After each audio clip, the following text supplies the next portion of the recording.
From the East Coast to the West Coast, we are everywhere true crime is.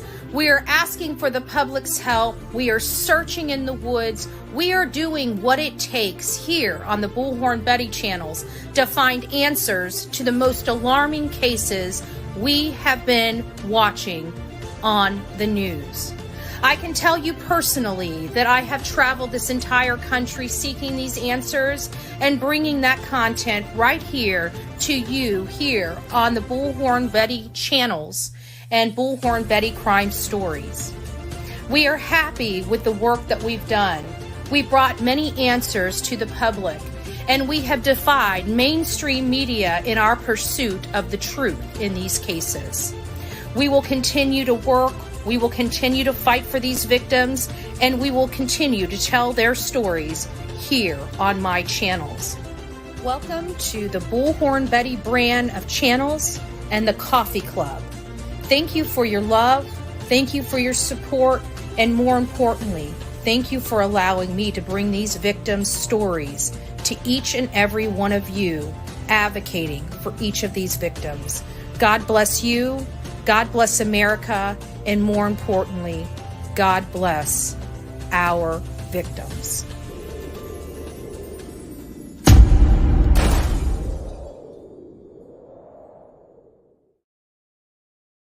Well, hello, my beautiful people. It has been storming here crazy in the state of Florida, so I expect to have some possible, internet issues, intermittent internet issues.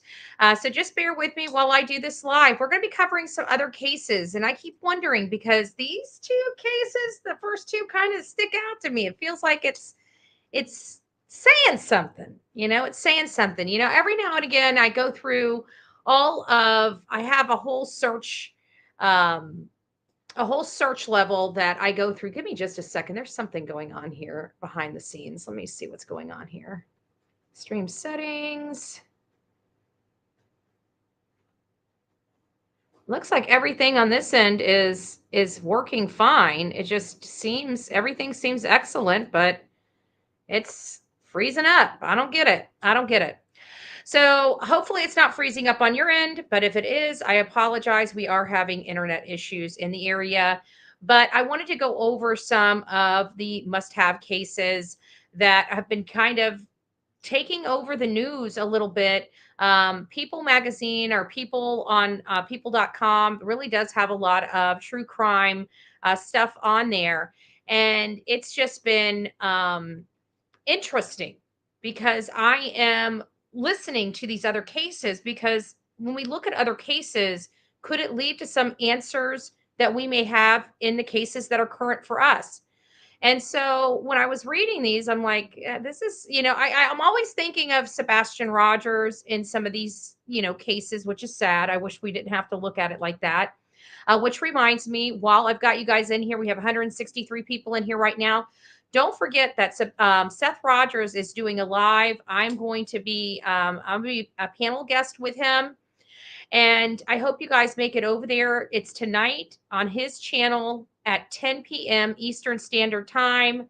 I should say 9 p.m. Central Time, 10 p.m. Eastern Standard Time. And I hope that everybody comes over and joins us and supports us. It sounds like he's got a good program scheduled for everybody. So hopefully you guys make it over there and you guys can be there tonight. Again, 10 o'clock Eastern Standard Time. And of course, it goes back from there. So whatever time zone you're in, you got to gauge it. Central, I know, is 9. I don't know what the other ones are. So I guess Mountain would be 8 and Pacific would be 7. Is that right? I think maybe. I put his notifications on. Oh, perfect. Perfect, River. Perfect. So it's nice to see everybody in here. I see I have my mod squad in here. So it's nice to see all of you. Thank you, Sonia. Here is Seth's channel. It's right there in chat. Go over there and set the notifications to all. Now, this case is going to be bothersome, but, again, I want to... It's going to be a lot of reading for this show because we're going to go over all of the information that we have for these cases. This one's sad. This is she just graduated law school. She just graduated law school, and a man was sentenced to unaliving his girlfriend, who was, you guys see it, and remains were found in a trash along a trail. Are we checking trash? We need to be, if people are out there, we need to be checking trash. This is a bothersome story of domestic violence. A man whose girlfriend's remains were found, sectioned remains were found in a trash bag along a trail in California, has been sentenced for her murder. In the Alameda County District Attorney's Office announced in a press release Tuesday, July 2nd, that 43-year-old Joseph Roberts was sentenced to 15 years. I think that's just the gruesomeness of this is I don't understand how he only got 15 years, but I digress. To 15 years, 15 years to life. That's more like it. 15 years to life for the unaliving of a 27-year-old Rachel Elizabeth Imani Buckner. He was credited 300 days of time served for being transferred to San Quentin, before being transferred to San Quentin State Prison, and was ordered to pay $19,818 in restitution. His sentencing comes nearly 2 months after being found guilty to second-degree murder in connection with the case. And there's the man that had the stomach to dispose of her in the way that he disposed of her. It was very gruesome. Very gruesome. So the details of this is on July 20th, 2023, officers from Alameda Police Department responded to a call about a suspicious circumstance report that resulted in the discovery of the woman's unalived, and I don't even want to say it, it's just awful, body. So you guys know where this is going. And again, it's not really good. So they found her body inside a black garbage bag along a waterfront trail in Bay Farms Island, Alameda. Prior press release explains. The remains were identified as Buckner on August 29, 2023. Online jail records reviewed by People show that the man arrested nearly a week later on September 6, 2023. According to the district attorney's office, police were able to connect Roberts to the crime after his DNA was found on a piece of duct tape used to seal the bag. And why it's very important not to disturb. If you do find the bag, obviously you have to look at it. So you're already contaminating it right there, but you want to make sure that you don't contaminate it any more than you absolutely have to if you're out there searching. The DA's office explained in a prior release that he and Buckner first met at Golden Gate University Law School in 2019 and shared an apartment together. According to Los Angeles Times, the two were engaged at the time of Buckner's death. Police records show that Pleasanton police officers were called to the apartment on multiple welfare checks and domestic violence calls. So it sounds like it was a very tumultuous relationship. Domestic violence is a lethal problem to have. And the most difficult time is when you leave, but you have to make the steps toward the right direction if you're going to relieve yourself of the abuse. Although Ms. Buckner was living with Mr. Roberts at the time of her disappearance, the evidence showed that he never reported that she was missing, the DA's office said. While we hope this sentence will provide a sense of closure, it never does. No punishment will ever undo what Joseph Roberts did to Rachel and the lasting impact it has on her family. The reason why, I'm sure you guys can see the obvious reasons why this was kind of calling my name, as gruesome as that story is, it's because, we're looking into a particular case. And while we're looking at all avenues, we do have to look at a very despicable, disgusting avenue as well, as a possibility when it comes to his case. And our people, when people were out there, were they checking trash bags? Were they checking boxes? Were they checking other things? It just sounds awful. While I don't know what goes on with this person, I know matters of the heart can enrage a lot of people. If you are suffering from domestic violence in any way, we ask you to seek help, seek professional help, seek professional help on the best strategy to get out of that situation. He left. I had everything planned. When he went to work, I had a moving company come to the house and pack all my stuff up, and poof, I was gone. Exactly. Good job. Good job. Sometimes it's very, very dangerous. I don't know what was going on with these two people's lives, but it sounds like they were very smart. It sounded like they were wanting a better life for themselves, and look at their life now. It's just both of them. Sad. Sad. Now, this next story, again, it's just one of those things that makes you wonder. We have a lot of parents doing things to children, significant others doing things to each other, and we also have children that do the unthinkable to their parents. And this next case is one such case. Oh, thank you, Lulu's Nana. God bless you. I want to go see that super sticker. I can't see it on this end. Aw, that is so cute. I got to show you. Well, she's sleeping right now, but she'll wake up. She doesn't sleep very long at all. She just doesn't. She just doesn't. This next one's is pretty sad, to say the least. Uh-oh. Why does it do that? I don't know why it keeps removing my camera. This is so weird. My camera just got removed again. This is insane. Let me refresh. I'll be right back.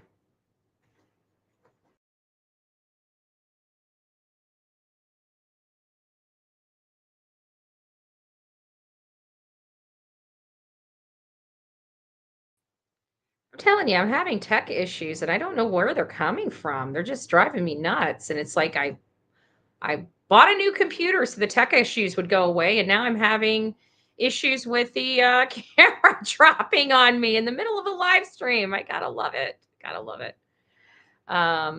This next one's pretty sad as well. This is a man that faces charges, but he traveled a distance with his mom.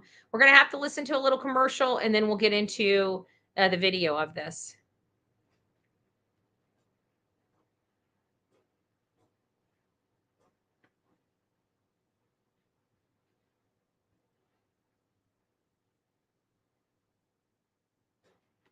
A Columbia man is facing murder charges in connection to the death of his mother, whose body was found in the Edisto River back in December.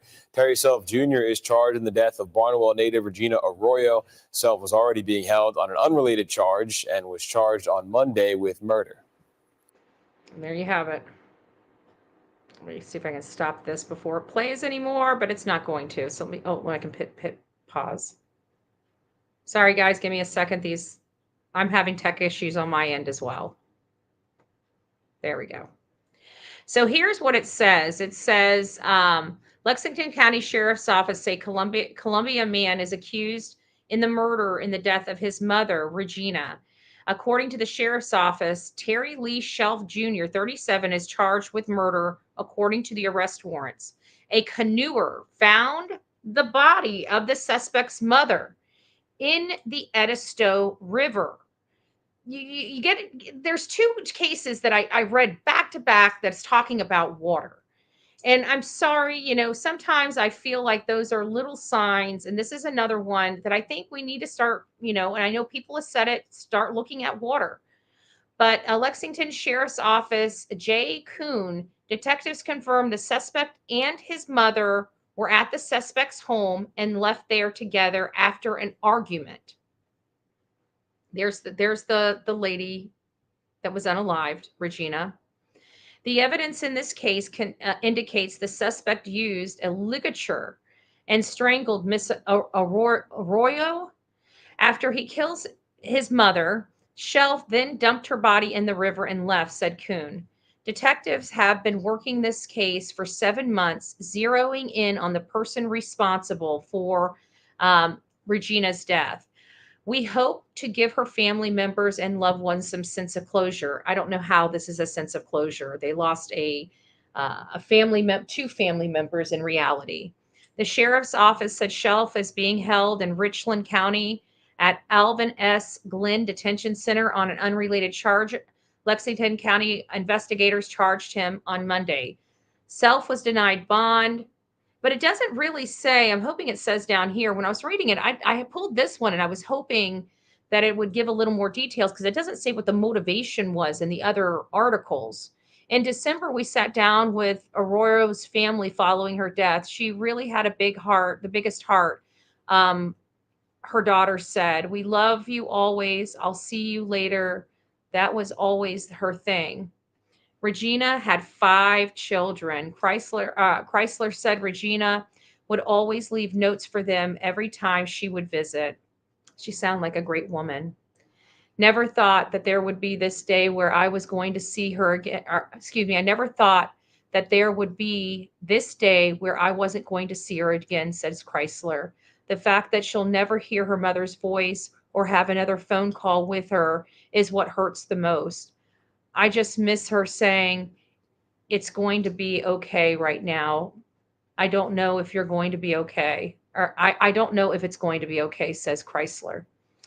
Sorry, I misread that. That's really sad. But again, this article didn't give any motivation either. It doesn't state what the argument was about or anything like that. And it's just, again, both of these cases were related to water, even the garbage bag. And again, these are real cases. So this is not the first time we've read stuff like this. You know what I'm saying? So it always makes me wonder if it could lead to some help in another case. Maybe the Sebastian Rogers case. Are we looking at bags? Are we looking along the riverbanks? Are we looking, in those types of areas? It's hopefully because my mom didn't get with the ventilator. Doctor said it would be futile. She passed. Lori's right, 100%. Everyone is different. Prayers. Oh, is something going on with people? I'm so sorry. I keep breaking my nail file. I think it's time for me to get a new one. It just keeps popping out on me, and this is what I was using to clip America's paws. Oh well, I'll deal with it later. This next one is also another case that we haven't really discussed here. And this is Rachel Sheraton. This was just recent as well. And Stark Sheriff expect charges soon after Rachel Sheraton's murder suspect acted alone. So they believe that this particular suspect acted alone. Canton, charges will be filed next week over the death of Rachel Sheraton, according to Stark County Sheriff George Mayer. Mayer said his office has spoken to the county prosecutor and he's confident that charges against Sean Go, Sheraton's boyfriend, are forthcoming. Sheraton was reported missing Tuesday. Her body found Wednesday morning by Canton City employees emptying trash in Mother Goose Land Park. Go, 26, was arrested Wednesday on outstanding warrants for misdemeanor domestic violence and criminal damage, as well as felony charges of grand theft of a firearm and burglary. Doesn't sound like a good guy. On Friday, Go appeared via video conference from the Stark County Jail in front of Canton Municipal Judge Kristen Guardado, I think is how you pronounce it.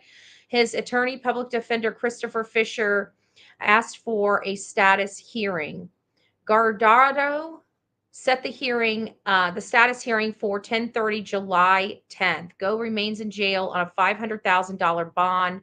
Go pleaded no contest to the charges of driving without a seatbelt and was fined a mandatory $30 fine and court cost. So it sounds like they're keeping him behind bars on the low-hanging fruit. This is what I'm talking about when we talk about the low-hanging fruit to get somebody behind bars and off the streets. These are the things I like to hear when they're doing, murder investigations and other things. You get them off the streets with what you can, you sit them on ice, you work those cases, you try to get the highest possible bond to make it impossible for them to get out. As you're working your case, you're hoping your suspect is in jail. Now, does it work out that way all the time? No, but at least you get them off the streets for a temporary time and have to make them accountable to a court system for those charges, whether they bond out or not. So you really want to go, if good law enforcement, if they can get people on low hanging fruit and that's a good law enforcement. If people can get a person on low hanging fruit in a case like this and don't, I have a problem with the policing. I'm sorry. I just do. If somebody's committed a crime, you can typically find other crimes that they've committed you can hold them on ice. Sheriff's deputies went to Sheridan's apartment on Tuesday after her mother alerted authorities that the Plain Township woman had not been seen or heard from since Saturday, and that she did not show up for work on Monday. Mayor said deputies found the door to her Orchard Dale Drive Northwest apartment open and no one inside. Sheridan shared the apartment with Go. Deputies said felt something was amiss and got a search warrant. While at the apartment, deputies spotted Go's driving Sheraton's Jeep Liberty and stopped the vehicle. Go fled the vehicle on foot and ran into a densely wooded area, according to the investigators. An extensive search by deputies, the Northern Ohio Fugitive Task Force, Ohio Highway Patrol Aviation Team, and Patrol's Community Emergency Response Team did not locate Go Tuesday. He was arrested Wednesday morning by Canton police at a Canton homeless shelter after people at the shelter recognized him from the media reports and contacted police, Mayor said. Have we checked the homeless shelters in the area for Sebastian Rogers? Has anybody looked at that avenue? Just out of curiosity. I know it's a little odd, but is it possible? Rachel Sheraton is a victim of a cycle of violence. Investigators tried to speak with Goad about Sheraton's death, but Mayer said he has been uncooperative. He believes Go acted alone. We don't know all of the facts of what happened that led to the murder, but there have been some history of domestic violence, the sheriff said. She is certainly a victim of a cycle of domestic violence. According to the domestic violence criminal complaint filed in May, a Stark deputy alleged that Sean Go did knowingly make the mother of his unborn child, Rachel Sheridan, believe that he was going to cause her serious physical harm by saying, "I'm going to blank you up." So explicitive. So we know that's probably the F word. I'm going to F you up. The deputies also alleged that Go cut holes in the tire of Sheridan's vehicle so she could not drive. Mayor said Sheridan's family said there was incidents of physical and verbal abuse, including once where Sheridan explained a bruise on her head as an accident after hitting her head on a vehicle door. Yeah, we make up a lot of excuses, don't we? Authorities have not said how Sheridan died. They are awaiting the autopsy from the Cunha, I can't pronounce that, county medical examiner will conduct. Sheridan's body was discovered inside a garbage can, similar to a residential can, Mayor said. Again, you guys see why I am bringing this case up. According to calls made by Canton City Park Department employees to Canton Police Department non-emergency line, a worker found the body while emptying the trash can in Mother Goose Land Park. What a Mother Goose Land Park, like literally, that seems so cryptic to me, especially if she was pregnant.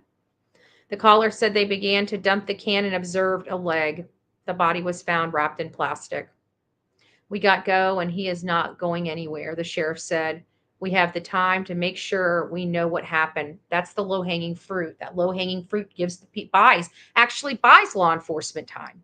It buys law enforcement time so they're not so eager and so hasty at at their case, but they know something happened. They're not stupid. They're letting their community know, hey, they're not putting one over on us. We did find something that we could charge him with, and that's exactly what they did. So, we have to look at that. Jack Scene is a super chat. YouTube ya tripping today. What's going on here? Let's see what we got. Hey, Misty. In my opinion, Sebastian was disposed by methods he will never be found. This is one statement I believe Chris Proudfoot made. He did make that statement. He absolutely did make that statement. Oh, thank you, Sylvia. I got to go over here and see what you sent. I love seeing the little aw, keep it up. Oh, thank you. That's so sweet. God bless you. God bless you. I just wanted to talk about these other, we never get really out on these cases. And it's like every single one of these cases I read, I feel like it has something we might be able to utilize on our most active case right now, the Sebastian Rogers case. Now, do I know that to be true? I don't.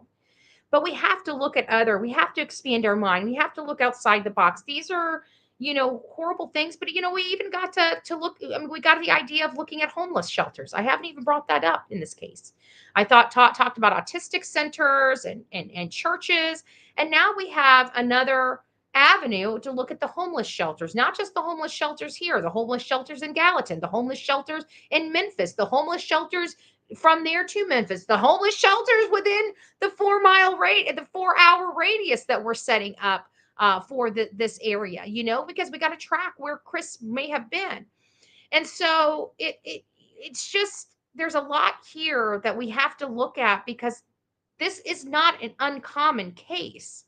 And there's got to be something out there that might just jog somebody, that might just, get somebody to look someplace else or do something, or maybe even just a lay person. You guys are just walking out. You guys decide to go visit a nature park this summer somewhere. And you guys happen to be looking on the, maybe you'd be looking a little extra harder across the riverbank and stuff like that, or on the lakes and stuff like that, right? I think it's important. I think all these cases are very, very important. It's just sad that these cases are making it here. But I did want to share. It sounds like the Mother Gooseland story is really kind of interesting. So I thought we'd read this. The Mother Gooseland story. In the wake of the post-World War II baby boom, kiddie parks were springing up all over the country in the 1950s. These parks were often simply a collection of rides for kids only, placed near major highways or added to existing parks, swimming resorts, and even drive-in movie theaters.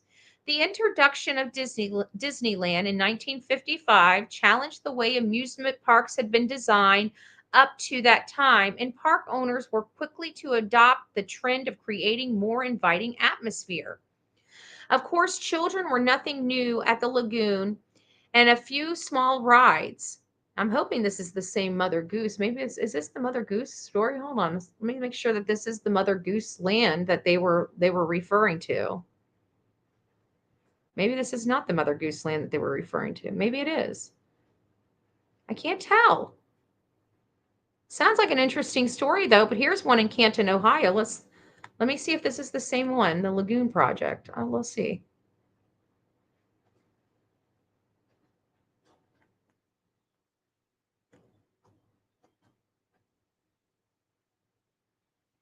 I think it is. Because they have a cool little, let me go back here. They have a cool little, like a whole little cool little setup. So I think it has to be something like that, because it does look like almost like an amusement park. Mother Goose Land. It was established in 1956. So this is the right. Okay, I wanted to make sure, because I'm like, so okay, let me go back and change. So so they talk about Disneyland in 19. So this is the right one. And the introduction, let me just start off here. The introduction of Disneyland in 1955 challenged the way amusement parks had been designed up to the time, and the owners were quickly adopting the trip to create a more inviting atmosphere. Of course, children were nothing new at Lagoon.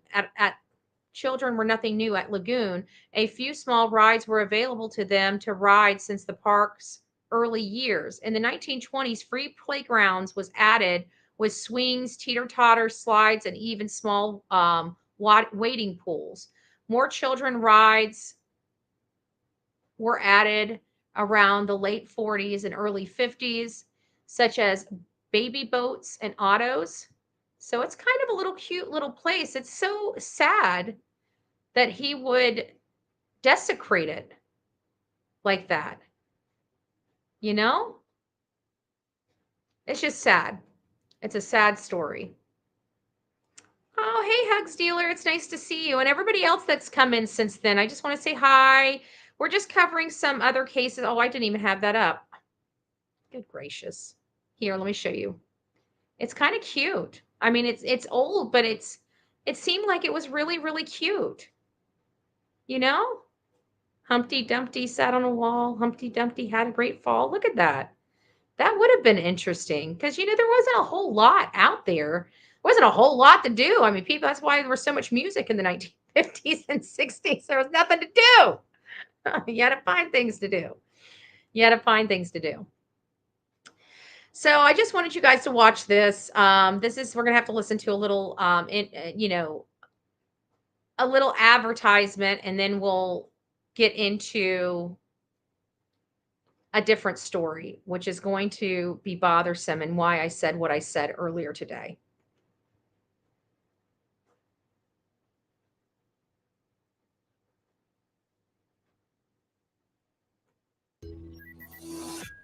Hello, I'm Dan DeRosa with 19 News, coming to you from our digital desk. We've got some breaking news that we're going to be getting to out of Stark County. There is a young woman, 24-year-old Rachel Sheridan. She has been missing for at least the last day or so. Deputies went to her home yesterday to try and find her. She was not there. But as they're investigating, they see her Jeep, or a Jeep that's associated with her, and in it was her boyfriend. And that's the man you see there on your left, Sean Doe. That is Rachel on the right. The police deputies, they pursue Sean in that Jeep. He bails and starts running. They use canines, but they can't catch him. He gets away. So he is wanted in connection with this. And we're about to get our first real update from the Stark County Sheriff's Department. You see the sheriff and his deputies there about to give us really our first details as far as how long has she been missing, what led them to their home yesterday in Plain Township, and where does it stand right now? Where is Sean Go? What is he facing as far as possible charges? What is his connection to this? And where do they think he might be? Now, according to court documents, Go stole a handgun from a North Canton residence back in April and May.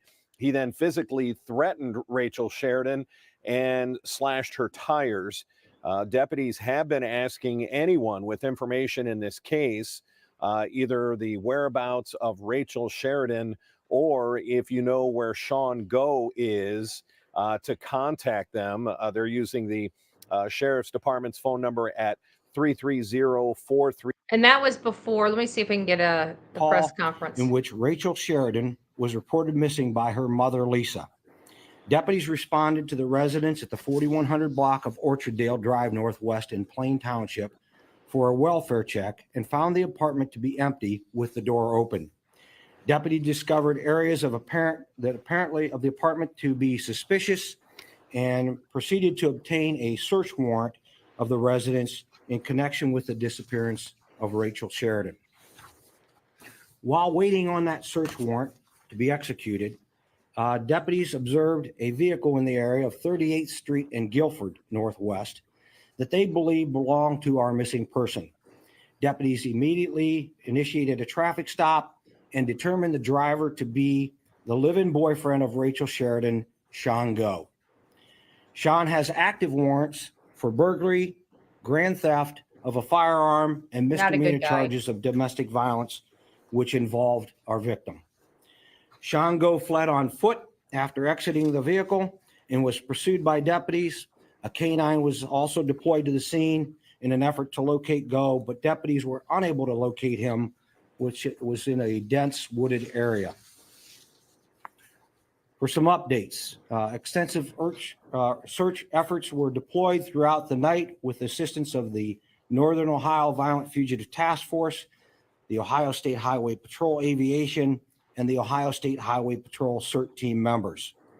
In the early morning hours, Sean Go was We have to understand domestic violence is not always between a man and a woman that are together. Domestic violence can also be between parents and children, and also can be between children and parents. arrested by Canton police at a local homeless center in Canton and is currently incarcerated at Homeless Stark County shelter. Jail. Homeless shelter. We need to be looking at homeless shelters for possibility of Sebastian. He wouldn't have had his medication for the last 5 months. We don't know I don't know if he's ever been without his medication. So I don't even think his parents would know what his behavior would be like. You know, they may think he's older than he is. We don't know. We don't know. He's being held at the jail on the warrant charges, which I mentioned previously, and he is awaiting arraignment and bond on those charges. As a result of the search warrant that was executed at the apartment, Rachel Sheridan and Sean Go, evidence of foul play was discovered. Detectives determined that Sheridan was murdered inside the apartment. So sad. At approximately 9:24 a.m., today's date, Canton sanitation workers located a body believed to be that of Rachel Sheridan in the southwest area of Canton. The investigation remains ongoing, and at this time, really have not much further information related to the case. But I'll be happy to. We're not going to listen to the questions because they're stale at this point, because they have actually located, Rachel, and again, it was on a bank, a river. So we need to be looking at that. He was hiding away at a homeless shelter. We may need to look at that, because Sebastian, we don't know. Clear all possibilities. But my biggest concern out of all of this, everything that we do, is the fact that these cases go cold. And this is one of the most frustrating parts of covering these cases, is when we work our tails off and there's no fruit from that labor, especially when we know what happened and basically how it happened, but we don't have proof or a body like we're dealing with in Tennessee. Summer Wells' case, in my opinion, the parents, Don Wells and Candace Bly, should have been arrested years ago on child endangerment and child negligent charges. There's no good excuse why the state of Tennessee could not bring those charges. There was absolutely enough evidence there. I mean, all the evidence is needed that needs to prove that. It was on Chris McDonough's video. And we're still here all these years later with no justice for Summer, not even on the low-hanging fruit. And I said earlier, one of the biggest fears I have is them not taking these circumstantial case and running with them and building them properly, so we can at least get a second-degree murder charge. I tell you guys that it's very important that they start doing this, because these people are living their life as if nothing happened. They're living their best life. And maybe one day there might be a knock at the door. And that has a lot to do with our next case. The knock at the door. The knock at the door. The knock at the door. And this is what upsets me the most. This is Baby Doe. This is Angel Baby Doe. Never had a name. Shelby Stotts, the lady next to this child, is the one that left this child to die. After more than 2 decades. Again,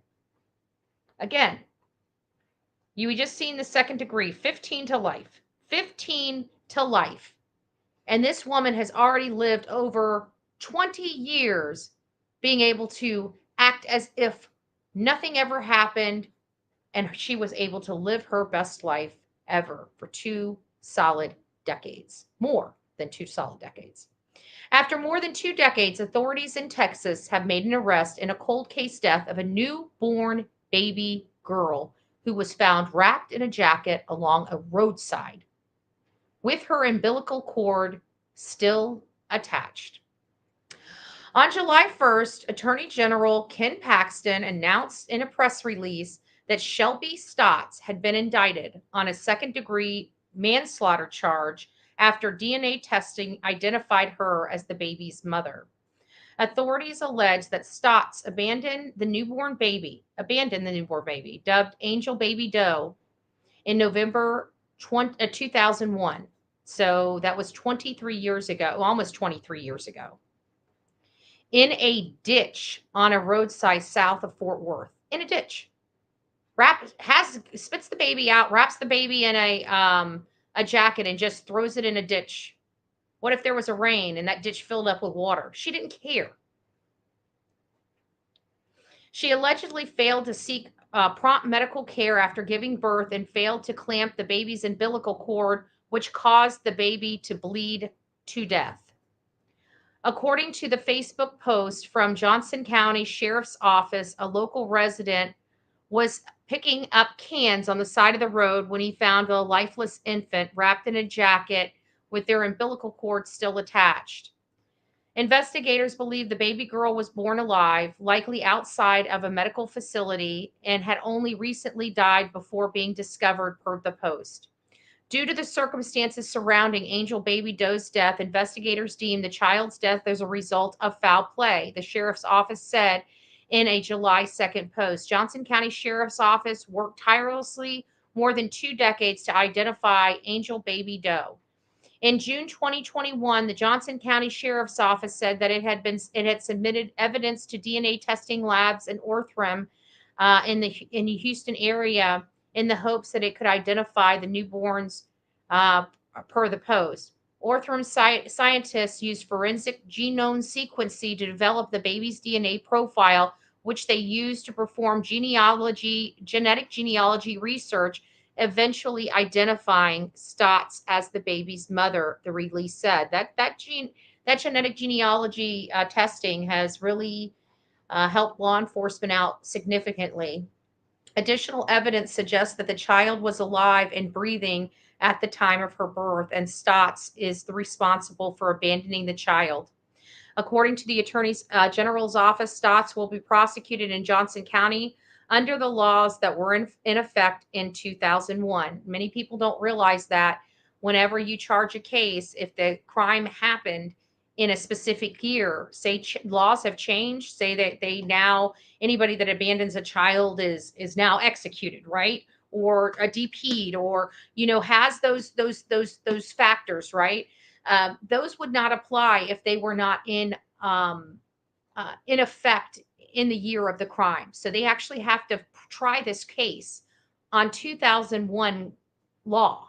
It's very interesting. It's going to be very interesting. It is clear if she has entered a plea or retained. It is unclear if she's entered a plea or retained an attorney to speak on her behalf. According to local Fox 4, Stotts previously worked. Oh, good Lord. Claiborne High School. So she was around other kids. The school district provided a statement to the outlet saying it is aware of Stotts' arrest and confirms she no longer works there. After more than 20 years, we are closer to securing justice for Angel Baby Doe and ensuring that the person responsible for the tragedy is held accountable, Paxton says. I am thankful for our investigators' talent and tenacity and commend law enforcement professionals with the Johnson County Sheriff's Office and their dedication to uncovering the truth. This is one of the hardest parts, right? Is the waiting. I guarantee if this was in 2024, I don't know what would have happened, but I have to think we're a little more persistent on our children this day and age. This also shows you that we had these types of crimes long ago as well. We keep thinking that these are all new to us and everything like that. These crimes against children, these crimes against, these domestic violence crimes, all these things have been going on for a really long time. What's making them so noticeable and seem like they're getting a laser, focus on them is because of social media. We're able to get information out quicker. They're smaller communities. Look at the two mothers from Kansas, right? They got national attention very, very quickly. Nobody would have ever thought back in the day, back in the 2000s or even the 80s or 90s, would two women from a nowhere land ever make national news. It was very hard and few between, far and few between, when it comes to these cases, especially in small communities, because they didn't have the news traveling as quickly as it does now. Now we can literally go online and pick up a case from any area. I guarantee if each and every one of you go and Google your community and crime, you might be a little shocked. I wouldn't recommend you doing it. Just saying. Oh, hey, Mr. and Mrs. E. It's nice to see you. Okay, y'all got to get back to Mama's hospital. Oh, you got your Mama's in the hospital. I'm so sorry, Misty. I'm so sorry. Well, I hope she has a speedy recovery. I really do. I hope it's not, I hope it's good. But send her our love. Send her our love, and we're definitely praying for her. The Tennessee police need to get over their egos and contact the FBI. Yeah, I don't think they ever will, Becky. I really don't. And I don't think it's just in Tennessee, but Tennessee, they need to have better training. It'd be different if they were going to be arrogant, but had the record to be arrogant, right? It's another thing to have this poor record and still be arrogant. It's like, oh, we don't want to take advice from somebody else. Well, you need to take advice from somebody because you're doing it all wrong. Okay. I'm just saying. We need forensics done on Sebastian. As you heard from the boyfriend and girlfriend that lived together, the young couple, Go and Rachel Sheridan, they did forensics very quickly, and they determined something really bad happened to Rachel. They've never done that for Sebastian. They're saying that they have no evidence of foul play. Well, the evidence, in my opinion, is inside that house. At what point are they going? Let's talk about probable cause. Let's talk about probable cause. It's something I've been doing some research on. Something that I want to bring to you guys is probable cause. What constitutes probable cause, right? Which of the following can be used to establish probable cause? There are 4 categories onto which evidence may fall in establishing probable cause. This is how low probable cause is. Observational, right? So they observe weird behavior from the parents. They observe the fact that the parents' stories have changed, right? So observational can give them probable cause. Let's talk about circumstantial. This child was in the house, right? He was locked in that house with only his mother, and there's no evidence supporting that he walked out of the house. He's not on any videos, even though we see flashlights on videos and we see a vehicle on videos. But what we don't see is a boy walking out the front door like his parents said.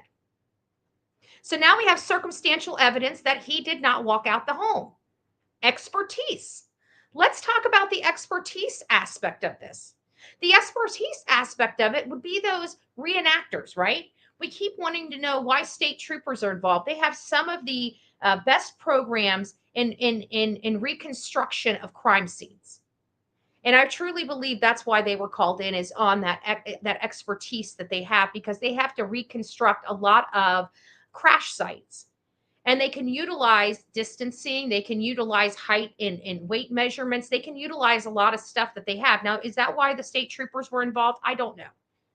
But that was the first thing that came to my mind when I heard that. But there's still a lot of law enforcement and a lot of experts that are saying something happened inside this home, that something happened inside this home at 10 p.m.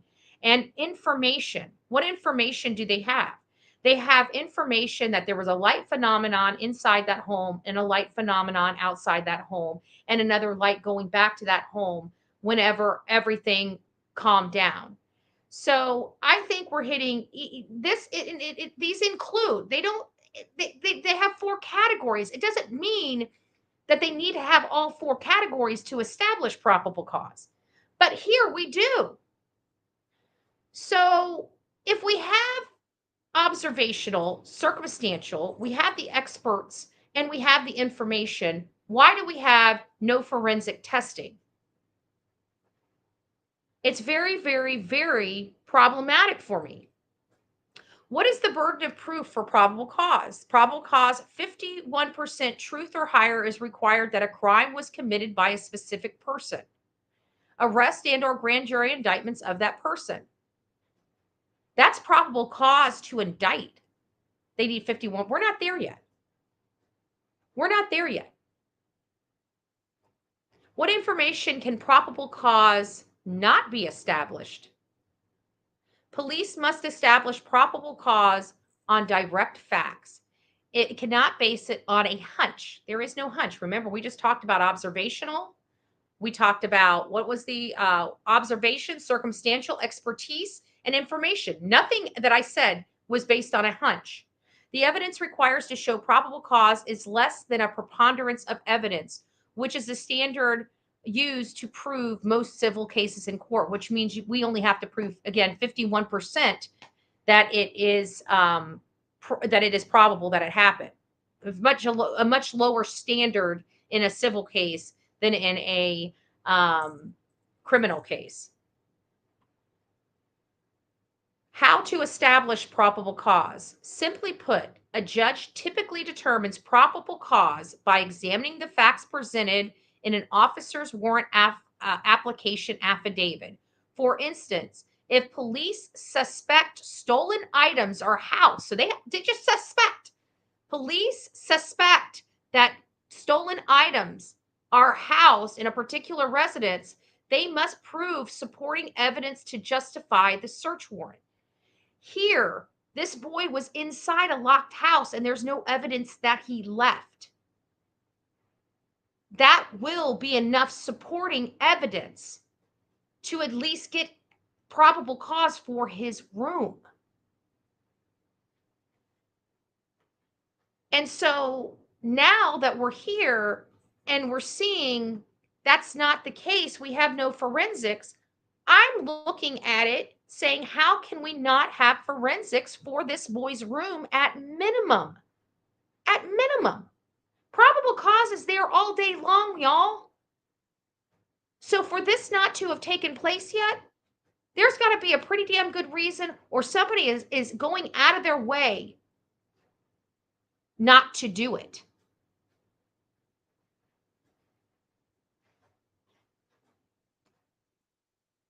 That's why Chris is always the snake to speak for LE all the time, always lying, saying LE told them not to speak about certain things. That is a way Chris to hide shit. It is. It is.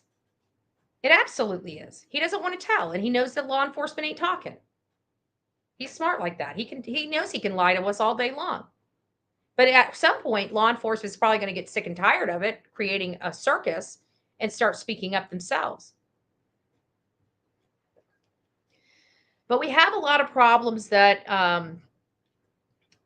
I still believe that Sumner County needs to address, predominantly related to the forensic testing. The forensic testing has to get done, and the longer they drag it out, the more frustrating we're going to get, because we know they have probable cause and they ain't using it. They ain't using it. What does it say? Wonder if she was missing too. They need to lock Katie up since she was the last one to see him. Well, here's the thing. I think that they even have some ability to do that because, the CPS was involved. And like you heard about these other cases, they go back and they'll look at other charges they can charge people with. I don't see this guy doing that. I think, you know what? I'm sorry. When I feel like anybody that just ducks, bobs, and weaves and hides and won't give anybody anything knows that they screwed something up and don't want to have to deal with it. And that's where I'm thinking Eric Craddock is. I think he knows he screwed this up, but at this point, he needs to fix this. He needs to fix this. He has to fix the forensics. They've got to get forensics. How can TBI and the FBI be involved in this case and they still not have a stick of forensics from that home? Where's the luminol testing? Was there luminol testing?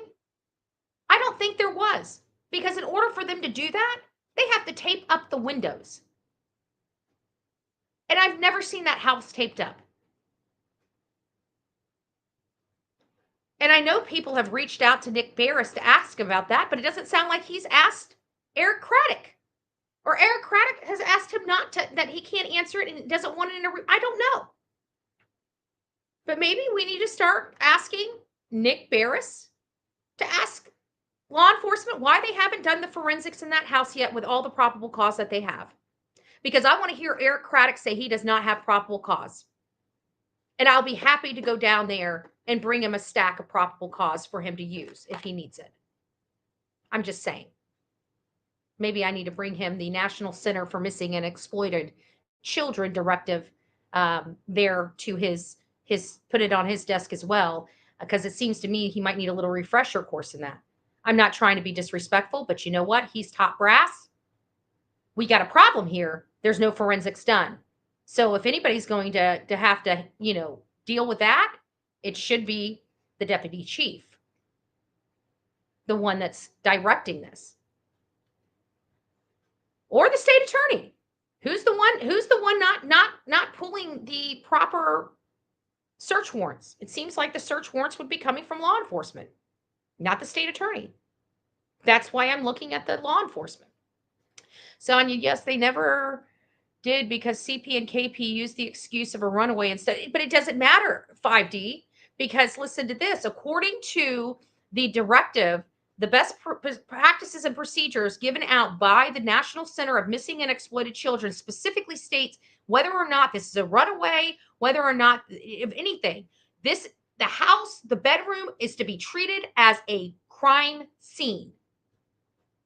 A crime scene.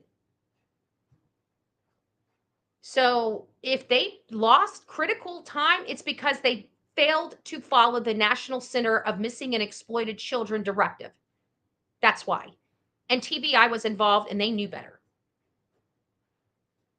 And it makes me wonder how many other times TBI has failed to follow the National Center of Missing and Exploited Children, which caused delays in cases. And good God, you be a citizen searcher and you find some evidence, you might just get your chastising on with TBI. Go look at Sweet Tea with Don B. Look at Sweet Tea with, what is going on with this stupid computer? Good gracious. I just lost my freaking, oh no, I didn't. It just blacked out on me. I don't know what's going on. I might have to take it to I don't know. Maybe I'm just running too many things. Maybe I just can't handle as many tabs I have open. I don't know. I really don't. I don't know why it flashes, but they said it's some type of setting. I did read on that last night. I just got to find the setting. Just strange that 7-year-old Serenity Kenzie, also autistic, went out in the middle of the night 2 days ago and found her in the water by drone, but can't find Sebastian. Just weird because he didn't walk off. There's no evidence that boy walked off. None. So he was at the end of the day, he was taken somewhere, whether he was, a healthy Sebastian or an unhealthy Sebastian. He was, at the end of the day, he was removed from that house and taken somewhere. And it wasn't with him walking out the door. That's what the information, the lack of evidence on the outside of that home, to me, I feel like there's cleanup. I feel like there's cleanup all day long. I feel like there's cleanup. I think that's about it, y'all. I don't really have a whole lot. I just wanted to come here. I wanted to remind you tonight at 10 p.m. Eastern Standard Time. I should say it differently. 9 p.m. Central Time and 10 p.m. Eastern Standard Time, because we're dealing with I think even Tony might be in a third time zone. I think he's in Mountain Time. So I think he's 8 Mountain, 9 Central, and 10 Eastern is going to be the live show about Sebastian on Seth Rogers' channel. I really hope people are respectful. He's going to be talking about his son, his missing son. We know he's the only one fighting for that boy out of his entire family, out of Sebastian's entire family. His mom's given up on him long before he disappeared. His stepdad given up on him long before he disappeared. Their whole entire family don't give a rat's ass about this boy. The only person that's been out here kicking indoors and shaking trees is Seth. So, he's going to be on here talking about his son. And it's just sad. It's just sad where we're at. So guys, go over to his page, his channel, and sub it up. And also, don't forget to hit the notify you so you don't miss this. I will be on there. Tony will be on there, and Seth will be on there this evening. Again, it's at 8 p.m. Mountain, 9 p.m. Central, and 10 p.m. Eastern this evening. So if you're in one of those time zones, come on over. Rover, come on over. Thank you, Lulu's Nana, for contributing with the super sticker. I do appreciate it. Thank you, Misty. We do pray for your mom and a speedy recovery. Sylvia, thank you. If you received your gifted membership from Michelle, please don't forget to tell her thank you. Jackie, thank you. I will be sure to give her some treats. She's sleeping, but we'll wake her up. She needs to go potty anyways after I get off here. Come here. I know you don't like it, but we're going to say hi. We're going to say hi. There she is. There she is. She's being a little shy because she just woke up because I woke her up. She sleeps a lot. I don't mind. Trust me, I don't mind. But there she is. There's that cute little face. Oh, stop it. Stop it. Just say hi. Just a little quick hi. Say hi, everybody. I love my mommy. I love my forever home. I'm being a really good pup. I'm tearing up everything I can, though. That cute little yawn. Her tongue is so big. She got this long little lizard tongue. It's so cute. It's so cute when she yawns. So there you go. Oh, thank you. And if you received your Bullhorn Betty membership from Jen, please don't forget to tell her thank you. Guys, thank you so much for being here. I just felt like throwing some other cases out there. Can it get some of our gears turning for our active case right now? Hopefully it does. Hopefully it does. We're looking for any and all information related to Sebastian Rogers. We're just trying to cover all of our bases from really, really bad to really, really good. We're hoping we're wrong about this. We're hoping we have really positive results. A lot of people are waiting for Faith to go home and see how quickly Sebastian is found thereafter. There's a lot of stuff going on here. And while I'm hopeful, until he comes home, I'm not going to believe it. It's one of those things. And we just need to say a prayer for Seth. He just got out of surgery Tuesday. He's running alive about his son. This man is a trooper, and he just wants to find his boy, and he wants to keep his boy's name alive. Can somebody drop Seth's link down in the chat, please, for everybody before we close out the show? That would be awesome. There you go. Sonia just dropped it right there. If you guys would like to go over there, go on over there and click notify. Click notify.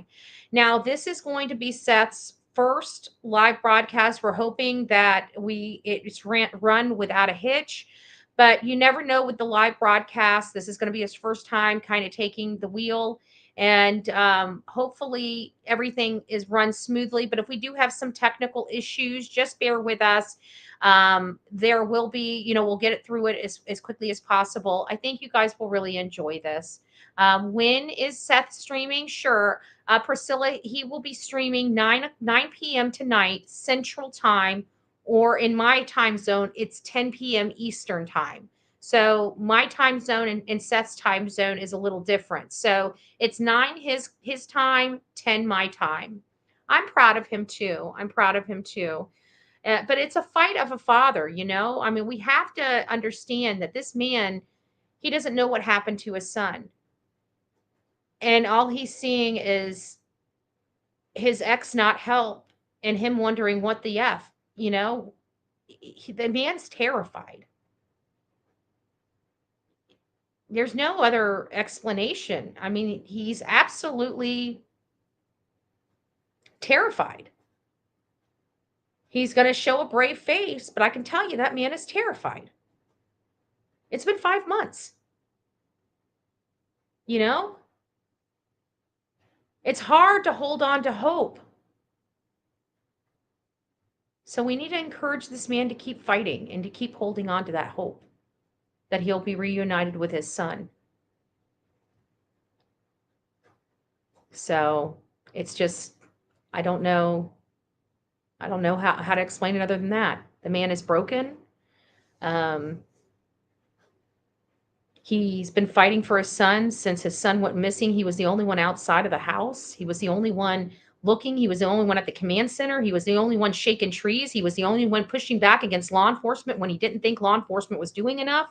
He was the only one out there fighting for his son. And yeah, do we have other social media? Yeah, okay. We got social media out there, rah, rah, rah, fighting for him, whatever. But no, it's not the same. It's not the same. He has to live this every day. He doesn't get to pick and choose which boots go on the ground today. They have to go on the ground and for his son. And no matter how hard it is, even two, like there was nothing between his vertebrates. They were completely gone. Now, we can't just say that was because of, him searching for his son, but I'm sure it made the situation 10 times worse because he was working around the clock, sleeping in his car, concocting it, whatever he was doing. But he was out there. The man slept in his car to find his son. I didn't see Chris or Katie do that. I haven't seen anybody really do that but Seth. So I hope we are there. We support him with a bunch of love. I want this to be positive. I want this to be about Sebastian. And I want it to be from Seth's voice, Seth's story, and on Seth's channel. He's the one that needs to be talking about his son. And we need to support his efforts for that. So anyways, guys, I can't wait to see you this evening. Thank you guys for coming around. I didn't expect to have over 400 people on a show that didn't have really any main name to add to it. So God bless you guys for coming over here and listening about some new cases. And hopefully it gets your gears turning on ways. And for the searchers out there, just be cognizant that there's other things you need to be looking for. And I'm sure a lot of them already are on the look for boxes and Tupperware and bags and stuff like that. But, maybe walking along the river edge, maybe, if you're waiting in there or you're fishing or anything like that, just keep an eye out. If you're in the area and you're out there, it's getting hot. So people are wanting to do more water type sports, fishing and stuff like that. Just keep your eyes peeled. When you're out there on the water and you're in these areas that are Gallatin area, Hendersonville area, the Memphis, any area up and down the I-40 corridor, if you're out there having a good time, just remember to keep your eyes open. If you see anything, check it out and immediately call 911. Sebastian is out there somewhere and we have to find him. We have to find him. So guys, thank you guys so much for being here. God bless each and every one of you. Go make it a great weekend. Don't forget to be fearless. If you see something, say something. An ounce of prevention is worth a pound of cure. And until next time, please be safe, but more importantly, be kind to one another. We have enough garbage and enough gunk out there in the world. We need to be hope and the beacon of hope, and we don't have to engage in the hate. God bless.